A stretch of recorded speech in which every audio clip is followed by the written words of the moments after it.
So, so there are other ways to identify whether a compound is being oxidized or reduced. Okay, we can look and say, okay, we've got if something gains oxygen, you can say it's getting oxidized. If something is losing hydrogen, you can also say that's a form of oxidation. So if I look at lead gaining oxygen, what's happening to the lead? It's being oxidized, right? We do not have to look at the oxidation numbers. We can just look at if there's oxygen being gained or if there's hydrogen being lost. That's also oxidation. The reverse of those two would be reduction. Okay, so see, so PB is getting oxidized. What's happening in the second reaction? Is CO getting oxidized or reduced?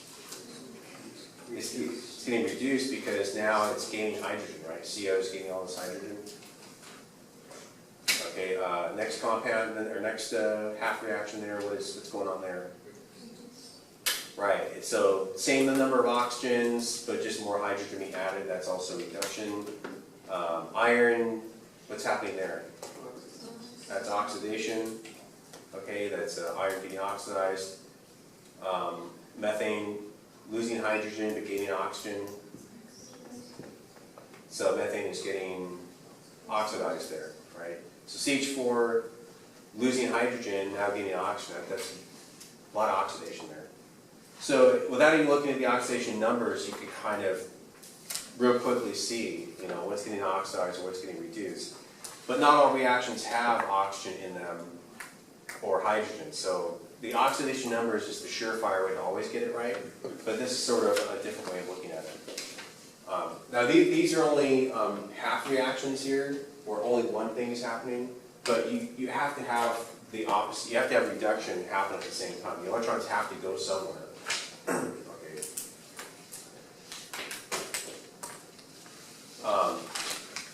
Can you think of another example in your biology courses that might be easily observable for hydrogen being lost and oxygen being gained? Oh, the electron transport. Yeah, electron transport, you know, and they call electron transport, they call it oxidative phosphorylation. And it's because at the end of the day, you're forming ATP from ADP, so you're phosphorylating ADP. Okay, but at the same time, you're oxidizing sugars to get there, right? You know, so the whole process they call oxidative phosphorylation. So you should look at, if you take any biology courses where they talk about glycolysis or they talk about electron transport, look at it from a redox standpoint, and it will be so interesting to you, you know, because that's the machinery of our physiology and all mammals, right? So, so you might remember a coenzyme. Do you remember what the coenzymes are for glycolysis? Anybody?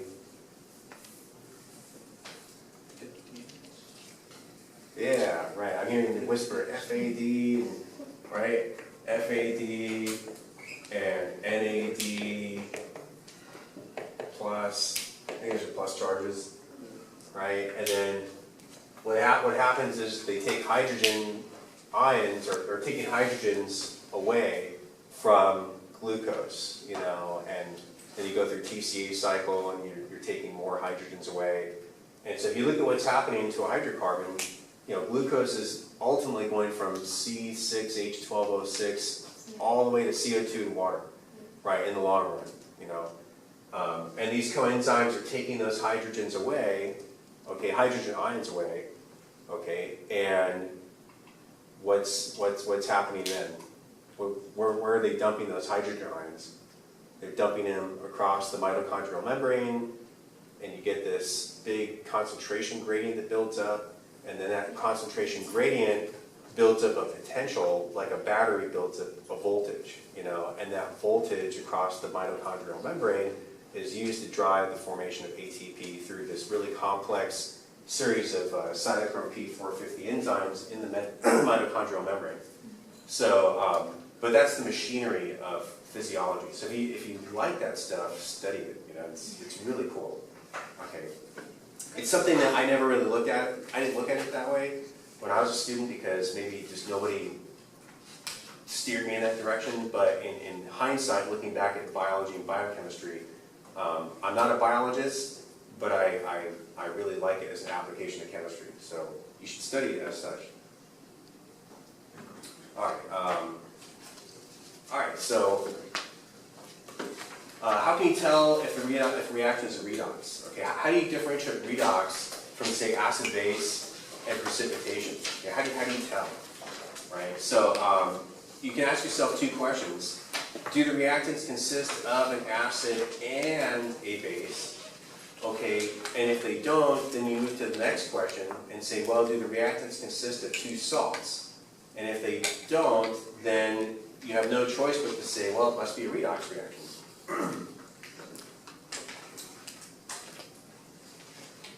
So let's look at these three. Okay, that first reaction, well, it says here, classify each reaction as precipitation, acid-base, or redox, and write the net ionic equation for each. Okay, so HCl and NaOH, what kind of reaction is that? That's an acid-base, right? HCl is an acid, NaOH is a strong base. What would the net reaction be for that? So this goes back to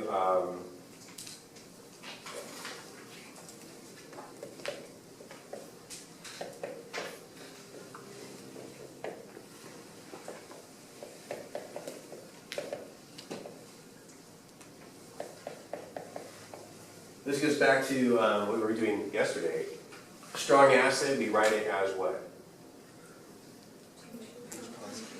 Right, so these are strong acids, so they fully dissociate, right? So you end up getting H plus and Cl negative, and then this is a soluble salt, so you write it as Na plus and OH negative. So, and then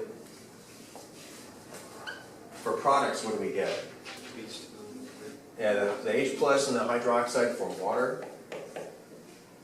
And you get Na plus and Cl negative. Okay, so and then we look for the net. We write. We leave out the ions that stay the same, right? So chloride, that's the same on both sides. The sodium is the same on both sides, and what you're left with is H plus, OH minus, and water. Right. So that's our net for that acid-base reaction. In fact, all strong acid, strong base reactions net-wise will have that net.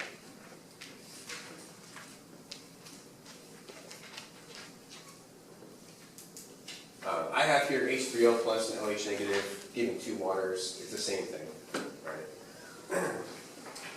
All right, second equation, what kind of reaction is that?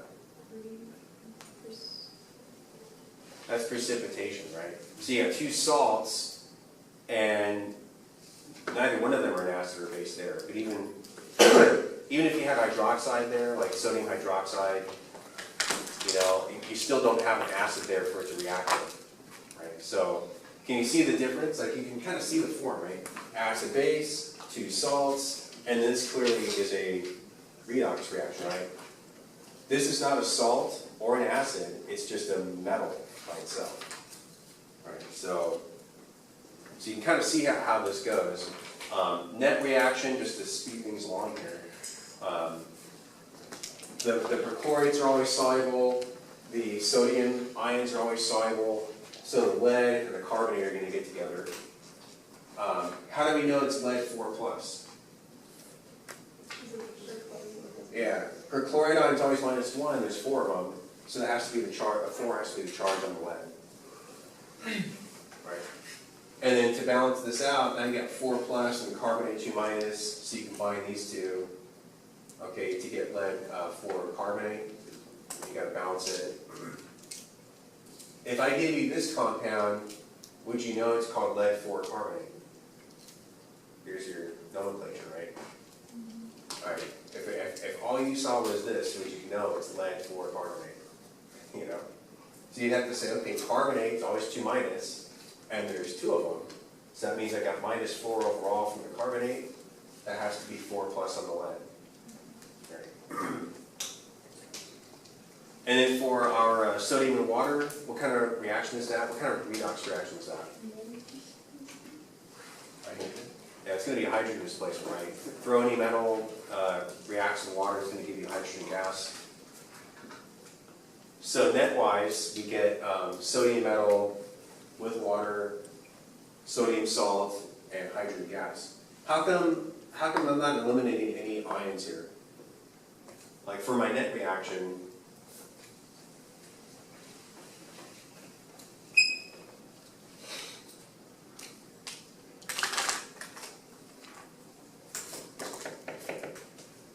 in this scenario, the molecular equation is the same as the net ionic.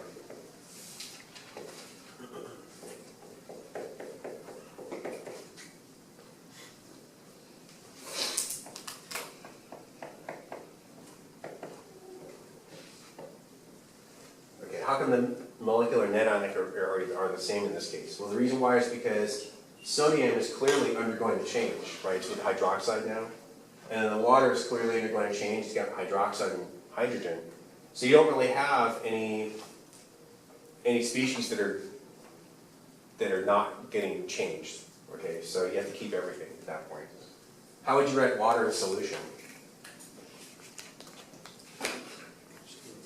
I can't begin to say how many times I've seen people do this. Oh yeah, water, it's H plus and OH minus. Okay, what's wrong with that? Is water going to dissociate into itself? Okay, and the second question I have is water a weak acid or a weak base or a strong acid or a strong base?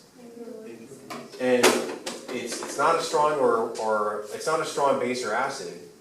It can act as a weak acid or as a weak base. Okay, but we all know that things that are weak do not dissociate. Okay, they stay together. So you would never write hydrogen ion and hydroxide just from water. Right? It's not going to break up into itself. So you would keep this together in your net, right? And the sodium is solid, and now it's a +1. So that has to stay too. Which is why now I've got this is my net. Okay. Of course, it's balanced there. So this is really good overall sort of, can you identify the kind of chemistry? Is it acid-base, precipitation, or redox? And if it's redox, what kind of redox is it? If it's precipitation, well that's just precipitation, it's just different ions being swapped. For acid-base, is it strong plus strong, weak plus strong, or strong plus weak? You know, weak plus weak, that's next semester. Okay, but that's the overarching body of this chapter, right, and the chemistry of it. Okay, so it's time to go upstairs.